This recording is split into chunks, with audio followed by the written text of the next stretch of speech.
Shalom shalom inshuti z'umusaraba aba hafi n'abakure, ndabaramukije mu izina ry'umwami wacu Yesu Kristo. Shalom shalom. Ndashimira Imana kandi yongeye kungirira ubuntu kumpa uyu mwanya mutoya wo kugira ngo twongere tuganire ku ijambo ry'Imana. Ndagarutse muri cya kiganiro cyacu twibukiranye gusoma Bibiliya. Amazina yanjye ni Zawadi, abatari banzi abanyumvishe uyu munsi. Umwuka w'Imana yambwiye ngo mbwira abantu njye kuri ku mbuga nkoranyambaga, akaba ariho mumbona uyu munsi, kugira ngo mbwire abantu yuko Yesu ari kugaruka. Mbese wabuze ko Yesu ari kugaruka? Mbere ko twinjira aho ngaho, reka tubanze dusenge. Ndagushimye uhutekanye n'ingabo, izina ryawe rihimbazwe, urera kandi urakiranuka mwami amahoro, mu izina rya Yesu Kristo rifite imbaraga. Ndagushimye ko wera cyane, ndagushimye kuri Arufa kandi ukaba uri Omega, ndagushimye kuri itangira ukaba n'iherezo, ndagushimye kuri itangiro ry'ikintu cyose, ndagushimye ko ushobora byose kandi umunyembaraga. Gushima uyu mwanya umpaye, umuntu wese ugiye gutega amatwi umugenderere mu izina rya Yesu, utugirire neza muri aka kanya. Mwuka wera tuguhaye karibu, na Yesu nshuti nziza niwe tuvugaho, tuguhaye karibu n'ikaze. Urakoze Kristo kuri kumwe natwe muri aka kanya, ndakumva ugendagenda, ndumva imirindi yawe. Urakoze mwami, Mwuka wera muyobozi, tuguhaye karibu, ukora ibyo ushaka. Zawadi aceceke, uvugire muri twebwe, ni mu izina rya Yesu Kristo. Haleluya, amen.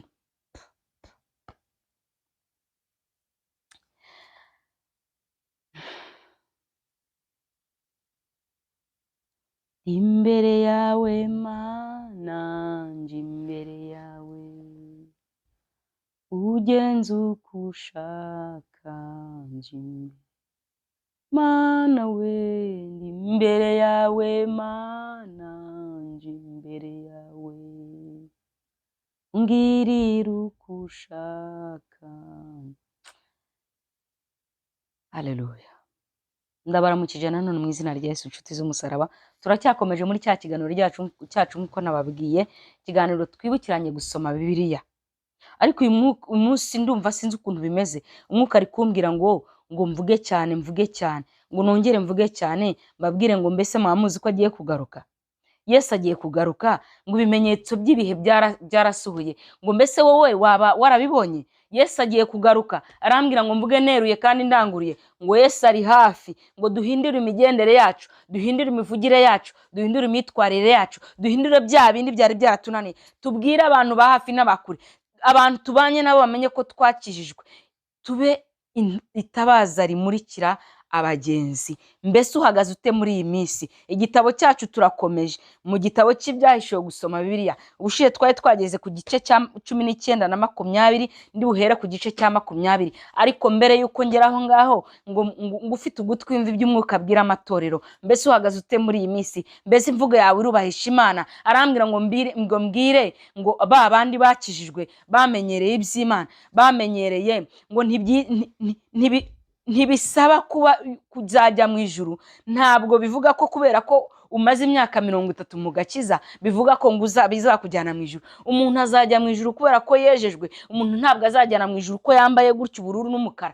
Umuntu ntabwo azajyana mu ijuru ko yigishije cyane ijambo ry'Imana. Umuntu ntabwo azajyana mu ijuru ko yahanuye cyane, hoya. Umuntu ntabwo azajyana mu ijuru ko yavuze indimi nyinshi cyane nk'iz'abamarayika. Umuntu ntabwo azajyana mu ijuru yuko yasengeye abarwayi bagakira, hoya. Umuntu azajyana mu ijuru nuko yejejwe. Hanyuma imirimo twakoze izaduherekeza. Mbese weze imbuto zikwiriye abihannye? Mbese imvugo yawe iragaragaza Yesu? Abakristo, Imana yambwiye ngo uyu munsi, umwuka yambwiye ngo uyu munsi ngo mbwire ngo umukristo, ba bandi twakijijwe, ndavuga bo mu rusengero, ndavuga ba bandi tumenyereye no kuvuga indimi, ndavuga ba bandi tumenyereye no guhanura, ndavuga ba bandi tumenyereye no kuvuga mu ndimi nyinshi, ndavuga ba bandi tumenyereye kuba turi ku gatuti buri gihe tubwiriza ijambo ry'Imana ku ruhimbi, ndavuga ba bandi bahagarara imbere, ndavuga ba bandi baririmba muri korali bazwi b'ibyamamare, ndavuga ba bandi. Abo ni umwuka yantumyeho. Arambwira ngo mbese uzi ko Yesu ari kugaruka? Ngo ibuka imirimo yawe ya kera, ngo ibuka imigendera uko wagendaga, ngo urukundo rwawe rwa mbere wacyarufite. Arambwira ngo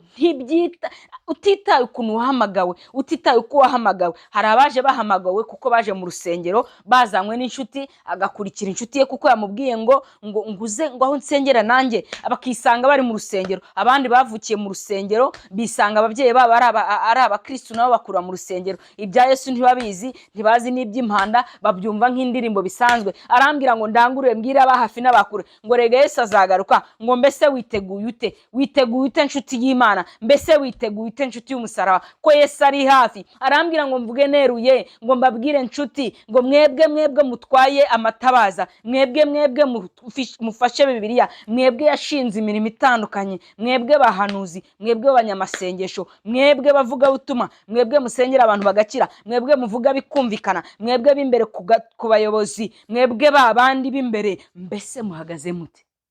Muzi ko Yesu ari hafi? Mbese aje none yagutwara? Ntabwo uzaba ndabimenyereye ngo niko byahoze.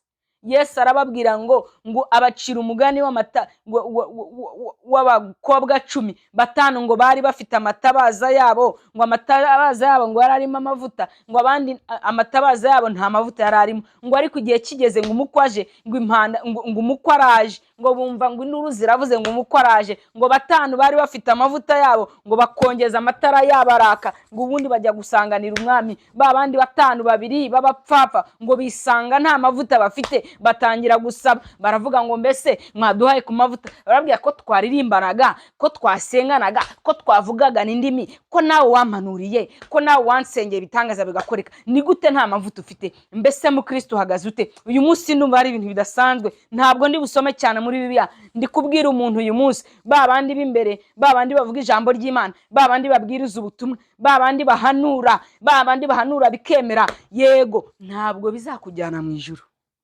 Umuntu azajyana mu ijuru nuko yejejwe. Uwiteka tugire neza. Umuntu azajyana mu ijuru nuko yejejwe, nuko yavuye mu byaha. Uwiteka dufashe cyane. Ndakomangira buri wese, wamuhanuziwe nawe uhanura, urahanura nibyo birumvikana, ariko si imigendera wemeze ite? Mbese ubanye ute n'Imana? Igihe kiragera umwuka akicecekera, nuko tugakomeza tukavuga tukaba ibyapa biyobora abandi. Imana turinde kuba ibyapa, Imana ininde kuba icyapa, Imana imfashe nanjye nzagereyo. Ndakubwira neruye, ndakubwira nkomanga, ndakubwira mvuze induru. Umwuka yambwiye ngo mbabwire cyane ngo nkomange ku nzugi z'imitima yanyu, ngo mbese uhagaze ute? Mbese imbuto zawe z'ubu mbese nizo za kera? Mbese urukundo rwawe rw'ubu nirwo rwa kera? Mbese Imana ije none aha, Yesu aje gutwara umugeni, yasanga witeguye? Uwiteka tugire neza.